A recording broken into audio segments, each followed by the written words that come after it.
Pasca peristiwa Lengkong tahun 1946, Soekarno terpukul dengan jumlah perwira muda dan taruna yang meninggal.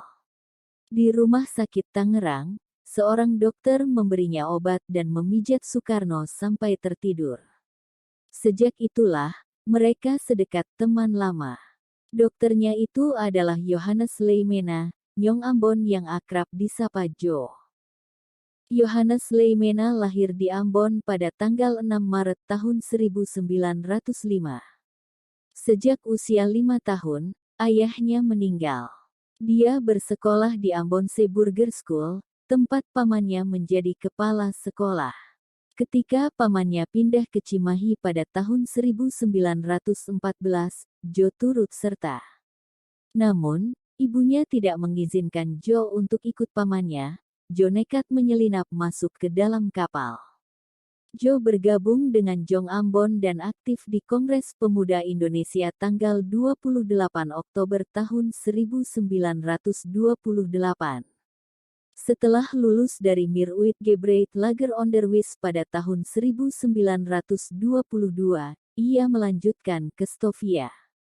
Setelah 11 tahun menjadi dokter, ia belajar penyakit dalam di Geneeskunde Hogeschool.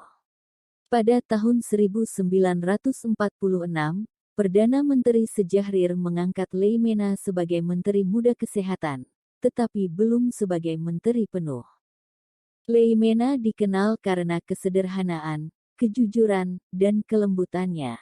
Jo ternyata mirip Natsir, artinya mereka cuma punya dua kemeja yang identik, keduanya sudah usang, tulis Faisal Basri dan Haris Munandar dalam Untuk Republik, kisah-kisah teladan dan kesederhanaan para pemimpin bangsa. Buku ini tayang perdana pada tanggal 13 Agustus tahun 2019 di Galeri Nasional, Jakarta Pusat. Karena tak ada tabungan, Leimena pun harus meninggalkan istri dan anaknya untuk tinggal di Jakarta. Di Yogyakarta, dia ragu menggunakan sarana negara dengan menginap di Hotel Merdeka di mana semua akomodasi dipenuhi negara.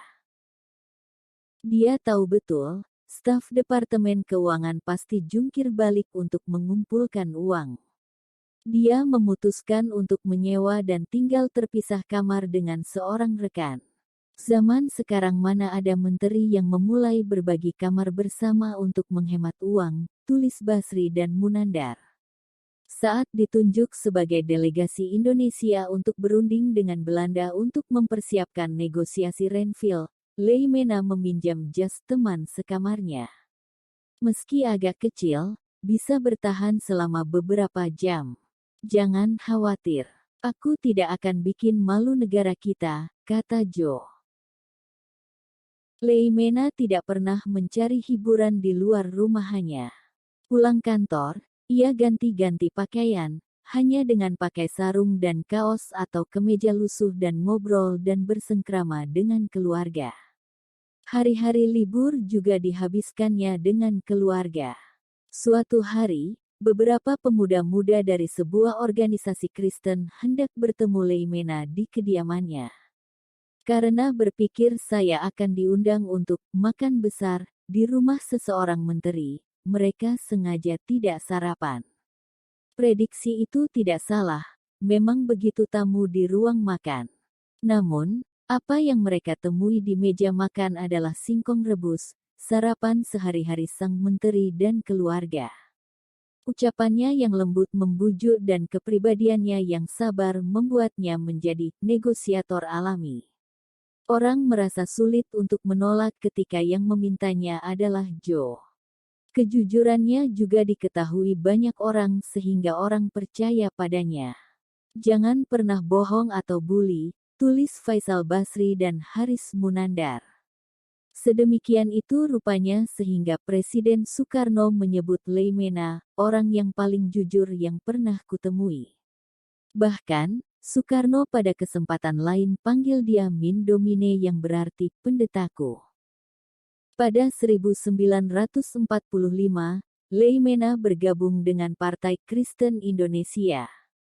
Dia pun menjadi ketua umum pada tahun 1950 sampai 1957. Dia juga berpartisipasi membentuk Dewan Gereja-Gereja Indonesia yang masa kini bernama Persatuan Gereja-Gereja Indonesia.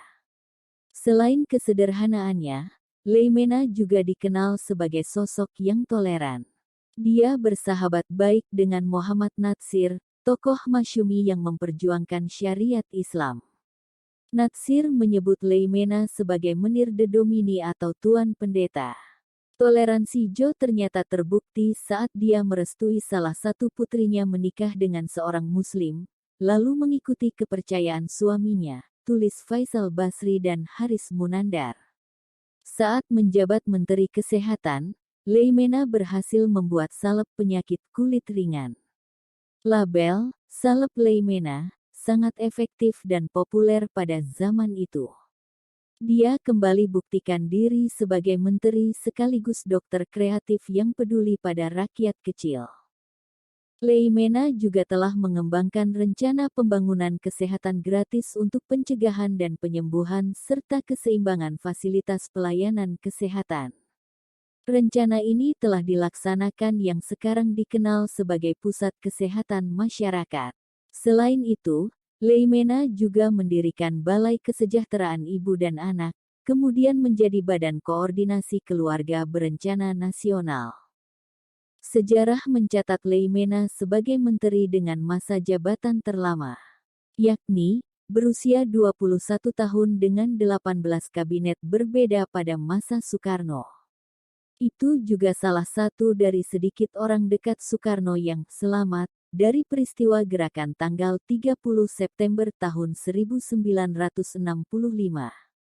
Dia ingin dipertahankan oleh Soeharto sebagai menteri, namun dengan bijaksana ditolak oleh Sultan Hamengkubuwono ke-9.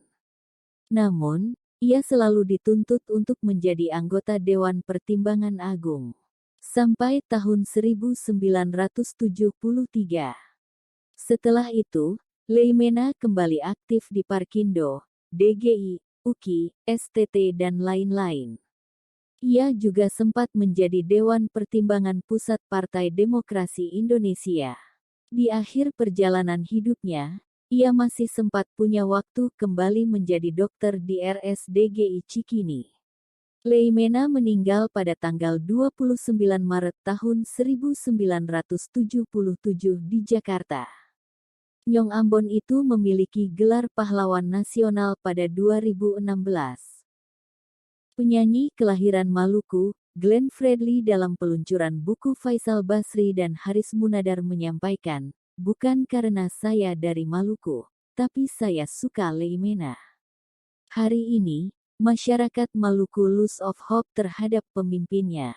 Menurut Glenn, cerita tentang contoh kepemimpinan seperti Leimena perlu munculkan kembali dengan cara baru. Itu yang saya katakan, bagaimana terjemahkan ini menjadi sesuatu yang dapat menciptakan harapan baru, kata Glenn.